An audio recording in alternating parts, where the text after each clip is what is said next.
सभी को जोहार, आदाब। आज एक नए वीडियो के साथ हम लोग मिल रहे हैं। मिस्टर बायो सर में आपका बहुत बहुत स्वागत है। आज का जो वीडियो है वो आपका biodiversity and conservation. First of all हम लोग जानेंगे कि बायोडाइवर्सिटी क्या होता है। दो चीज़ से बना हुआ है, बायो और डाइवर्सिटी। बायो मतलब लिविंग बीइंग, डाइवर्सिटी मतलब डिफरेंट फॉर्म, मतलब विविधता। बहुत अलग अलग प्रकार की जातियां प्रजातियां अगर पाई जा रही है, चाहे फ्लोरा और फौना हो। फ्लोरा का मतलब होता है आपका प्लांट्स और फौना का मतलब होता है आपका एनिमल। यानी प्लांट्स और एनिमल की बहुत डिफरेंट वेराइटीज अगर पाई जा रही है किसी एक जगह पर्टिकुलर एरिया में, उसी को हम लोग बोलते हैं बायोडाइवर्सिटी। ठीक है। और इसका जो टर्म दिया था बायोडाइवर्सिटी का, वो विलियम विल्सन ने दिया है। ये बहुत ही इंपॉर्टेंट टॉपिक बन जाता है हर एक एग्जाम के व्यूज से, स्पेशली नीट एंड जो 12th क्लास और एज वेल एज जो भी जेट और सीएसआर नेट में बहुत बार पूछा गया है क्वेश्चन। एकदम इजी क्वेश्चन है, आपको बहुत अच्छा समझ में आएगा। आते हैं हम लोग बात करते हैं, डिस्कस करते हैं बायोडाइवर्सिटी एंड कंजर्वेशन। ये जो टॉपिक है बड़ा टॉपिक है, मगर हमने छोटा सा टॉपिक का एक हिस्सा लिया है जिसमें बताना है कि कंजर्वेशन यानी उसको हम लोग संरक्षण कैसे करेंगे। बहुत सारे प्लांट्स और एनिमल जो हमारे पूरे वर्ल्ड में पूरे पाई जाती है, उसको कैसे हम लोग संरक्षण करते हैं, कैसे कंजर्व करते हैं, कैसे हम प्रोटेक्शन देते हैं, इस चीज़ को हम लोग बताएंगे आज।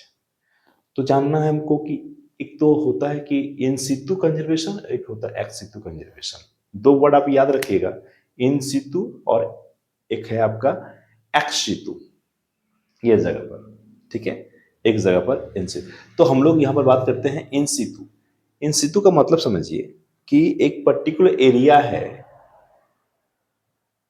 एक नेचुरल कंडीशन में अगर कोई भी चीज, चाहे प्लांट्स हो चाहे एनिमल हो, अगर वो अपने नेचुरल हैबिटेट में रह रहा है, उसमें कोई भी ह्यूमन बीइंग का एंथ्रोपोजेनिक एक्टिविटी यानी इंसान का कोई भी उसमें रोल नहीं है, कोई भी उसको डिस्टर्ब नहीं कर रहा उस जगह को या उस जीव को, तो उसको हम लोग क्या कहते हैं, इन सीतु कंजर्वेशन। जस्ट एक एग्जांपल लेते हैं। एक मान लीजिए एक फॉरेस्ट है और फॉरेस्ट में बहुत सारे ऐसे प्रजातियां पाई जाती हैं प्लांट्स और एनिमल की, जो आराम से रह पाएंगे। वहां पर कोई भी इंसान का वहां पर इन्वॉल्वमेंट नहीं होना चाहिए। जैसे कोई लायन, टाइगर या फिर बहुत सारे एलिफेंट जो हैं ऑलरेडी जंगल में पाए जा रहे हैं, उसको हम लोग क्या खाना देते हैं? नहीं ना। वो नेचुरल हैबिटेट में रह रहे हैं, वो अपना खाना, अपना शिकार, वो जो भी चीज़ है लायन टाइगर जो कर रहा है वो अपने एक नेचुरल कंडीशन में कर रहा है, उसमें इंसान का कोई भी अफेक्टेड नहीं करेगा। तो उसको हम कहते हैं इन सितु कंजर्वेशन। उसी को बोलते हैं ऑन साइट प्रोटेक्शन। इस सब का प्रोटेक्शन होना क्यों जरूरी है? क्योंकि एक बार अगर इस अलग डिफरेंट वैरायटी की जो एनिमल्स और प्लांट्स अगर एक बार दुनिया से चला जाएगा, तो फिर वो फिर दोबारा नहीं आएगा। इस चीज को हमको जानकारी लेने जरूरत है। ठीक है। तो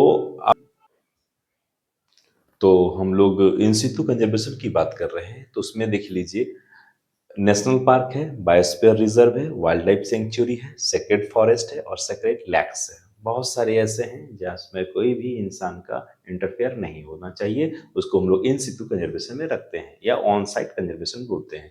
नेशनल पार्क, ऐसे तो एनसीईआरटी बुक में लिखा हुआ 96 नेशनल पार्क हैं। हमारे झारखंड में मात्र एक नेशनल पार्क है जिसका नाम है आपका बेतला नेशनल पार्क। इस चीज को आप याद रखिएगा। ये पलामू में आता है, डिस्ट्रिक्ट पलामू में आता है। पलामू और लातेहार, हालांकि एग्जाम में रहेगा तो पलामू एक टाइगर रिजर्व के लिए रखा गया है, इस चीज को याद रखिएगा। और सबसे पहला नेशनल पार्क है जिम कॉर्बेट नेशनल पार्क, जो उत्तराखंड में है।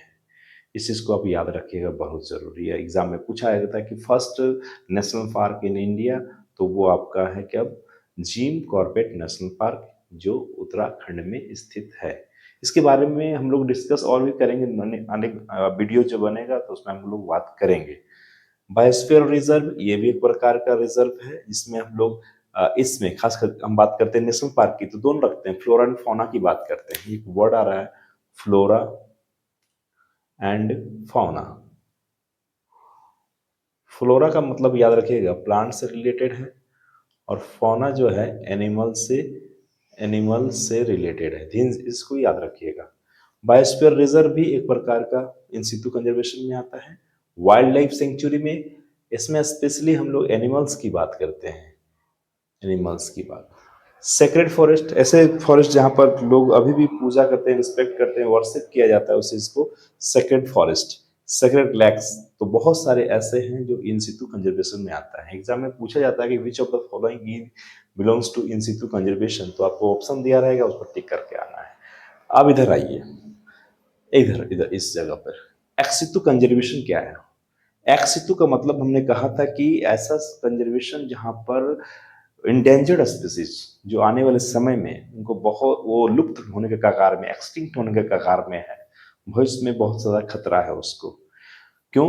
उसका सारा जिम्मेवार हम लोग हैं। एंथ्रोपोजेनिक एक्टिविटी बहुत इंपॉर्टेंट हो जाती है उस चीज को एक्स सितु में अगर नहीं रखा जाए, उसको अगर हम लोग केयर करके नहीं रखा जाए, तो वो जगह ही आपका प्रॉब्लम होगा, एक्सटिंक्ट भी कर सकता है। इस चीज को याद रखिएगा। तो एक्स सितु कंजर्वेशन मतलब under the care of human being, कोई भी एनिमल को या प्लांट्स को under the care of human being में रखा जाए, उसी को हम लोग क्या कहते हैं, एक्स सितु कंजर्वेशन। उसी को बोलते हैं ऑफ साइट कंजर्वेशन। उसमें एग्जाम्पल है, बहुत सारे एग्जाम्पल है। बॉटनिकल गार्डन है, जूलॉजिकल पार्क है, सीड ऑब्लिक पॉलन बैंक है, टिश्यू कल्चर है, क्रायो प्रिजर्वेशन। बहुत बार पूछा गया, क्रायो प्रिजर्वेशन भी एक प्रकार का एक्स सितु कंजर्वेशन या ऑफ साइट कंजर्वेशन में आता है। क्रायो प्रिजर्वेशन का मतलब होता है जैसे स्पर्म को या ओवम को या प्लांट्स के कुछ ऐसे चीजों को जो रखा जाता है -196 degree Celsius nitrogen, liquid nitrogen में रखा जाता है। इसे बहुत बार पूछा भी गया है। जीन बैंक भी एक प्रकार का क्या है, एक्स सितु कंजर्वेशन में आता है। इसके लिए हम लोग अलग से वीडियो बनाएंगे क्योंकि ये बहुत बड़ा हो गया जाएगा। इसलिए याद रखिएगा, इन सितु और एक्स सितु में क्या डिफरेंस है, इस चीज को आप लोग जानिएगा। इन सितु का मतलब हमने कहा था कि नेचुरल हैबिटेट में किसी भी प्लांट्स और एनिमल को रखा जाए, उसको हम लोग बोलते हैं इन सितु कंजर्वेशन।